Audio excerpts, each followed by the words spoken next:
Bonjour Maïté Torres. Bonjour Sébastien, bonjour Simon. Bonjour Maïté. L'actu d'ici qui fait le buzz ailleurs avec madeinperpignan.com, la référence sur Internet. On parle de quoi aujourd'hui ? Alors cette semaine, Sébastien, ce sont les hommes politiques qui ont fait, entre guillemets, briller notre département dans les médias nationaux. Donc cette semaine, comme je vous en parlais tout à l'heure, on parle homme politique. Donc le premier n'est autre que le sémillant maire du Barcarès, aussi connu dans les colonnes politiques des médias que dans les colonnes judiciaires.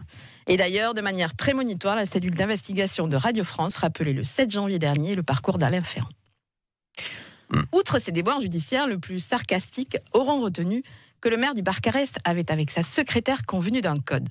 Cette dernière devait le prévenir à l'approche du moindre képi. La secrétaire devait dire à son maire « l'écureuil est dans l'arbre ». Je ne sais pas si les écureuils sont légion sur les plages de Barcarès, mais ils auront aussi pu choisir « les carottes sont cuites ».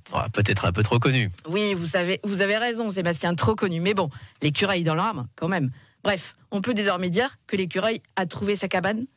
L'arbre, la cabane, la prison.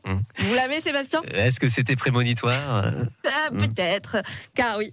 C'est celle-là l'information de la semaine. Le juge qui avait mis en examen le maire du Barcarès pour extorsion en bande organisée s'est lassé de recevoir les signalements indiquant que le maire était dans les Pyrénées-Orientales. Alors que son contrôle judiciaire ne lui autorisait que 2 jours par semaine de présence sur le territoire. Alain Ferrand a donc été interpellé ce 25 janvier pour non-respect de son contrôle judiciaire. Et les médias nationaux, du Figaro en passant par Mediapart, s'en sont fait largement écho, rappelant son surnom de Balkany du Sud. La deuxième info, largement relayée, est la visite de notre ministre de la Justice.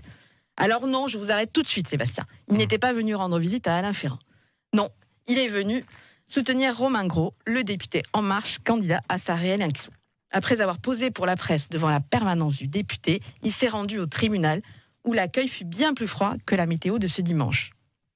Et d'ailleurs, je vous parie que pour la revue de presse de lundi prochain, je trouverai certains médias nationaux qui auront parlé de ce doux dimanche de fin janvier. Maïté Torres, madeinperpignan.com. On se dit à lundi. Merci Maïté. Merci beaucoup.